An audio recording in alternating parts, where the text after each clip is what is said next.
জাতীয় সংসদে পাশ হলো বহুল প্রতীক্ষিত জুয়া প্রতিরোধ বিলের সংশোধনী।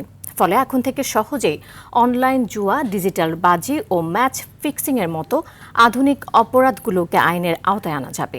বিকেলে অধিবেশনে স্বরাষ্ট্রমন্ত্রী সালাউদ্দিন আহমদ উত্থাপন করলে কণ্ঠ ভোটে বিলটি পাশ হয়। এর আগে 2026-27 অর্থ বছরের জন্য স্বাস্থ্য, শিক্ষাসহ সকল বিভাগে অর্থ বরাদ্দ করা হয়। সর্দার রাজীবের রিপোর্টে থাকছে বিস্তারিত। মঙ্গলবার বিরোধী দলের ছাঁটাই প্রস্তাবের মাঝেই একের পর এক পাশ হতে থাকে স্বাস্থ্য, শিক্ষা, সড়ক পরিবহন ও স্থানীয় সরকার সহ জনগুরুত্বপূর্ণ খাতের বেশ কিছু বাজেট বরাদ্দ। না বলুন, আমার মনে হয় জয়যুক্ত হয়েছে। এরপর ধর্মমন্ত্রীর পক্ষে অর্থ বরাদ্দের প্রস্তাবের সময় অতীতের মতো আবারও হাস্যরসে মাতেন স্বরাষ্ট্রমন্ত্রী ও স্পিকার। তারা আশা করছে আপনি একটা উর্দু শের বলবেন, সেজন্যই তালি দিয়েছেন। মানে স্পিকার, আমি বলছি আমি কুটপরা মৌলানা।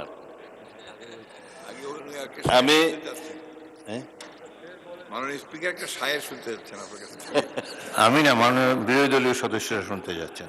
পরে সংসদের সময় বাঁচাতে ছাঁটাই প্রস্তাবগুলো প্রত্যাহার করে নেন বিরোধী দলীয় নেতা। এতে কৃতজ্ঞতা জানাতে ভুল করেননি স্পিকার। যেহেতু এই রেওয়াজ এবং এই আলোচনা গ্রহণ হওয়ার সম্ভাবনা নাই, সেই কারণে আমরা মূল্যবান সময়টা বাঁচাইতে পারি কিনা, আমাদের কোনো সুযোগ আছে কিনা যে আমাদের দেওয়া এই ছাঁটাই প্রস্তাবগুলো আমরা প্রত্যাহার করে নিলাম, তাহলে বোধহয় কাজটা সহজ হয়।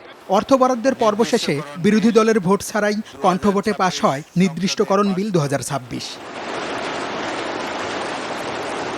এরপর জুয়া প্রতিরোধী বিল 2026 প্রস্তাব করেন স্বরাষ্ট্রমন্ত্রী, কিন্তু আইনটির অপব্যবহার হওয়ার শঙ্কা করেন এনসিপির আক্তার হোসেন সহ একাধিক সদস্য। জুয়ার কথা বলে, জুয়া প্রতিরোধের কথা বলে সরকারের সমালোচনা করছে এমন কোনো ওয়েবসাইট, এমন কোনো নিউজ পোর্টাল, এমন কোনো ফেসবুক অ্যাকাউন্ট, সেগুলোকে ব্লক করে দেওয়া হতে পারে এবং সেখানে কোনো রেমেডি রাখারও কোনো ব্যবস্থা এখানে রাখা হয় নাই। কোর্টে যাওয়ার মতো কোনো এখানে ব্যবস্থাপনা এখানে রাখা হয়নি। মাননীয় স্পিকার, প্রতি উত্তরে সালাউদ্দিন আহমেদ বলেন, প্রস্তাবিত এই আইনের মাধ্যমে ভিন্নমত দমনের কোনো সুযোগ নেই। এখানে আদালতের অনুমতি নিয়ে তল্লাশি করার যে সময়টা, সেই সময়ের মধ্যে সেই প্লেস অফ অকারেন্স এবং সেই যে ক্রাইম সংগঠনের, এটা তার মধ্যে অপসারণ হয়ে যাওয়ার সম্ভাবনা আছে। ইনফরমেশন লিক হবে, আদালতে যাওয়া, অনুমতি নেওয়া।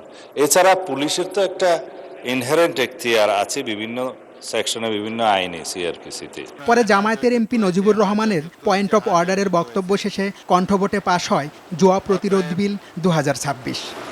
নির্দিষ্টকরণ বিল। সর্দার রাজীব, আর টিভি, ঢাকা।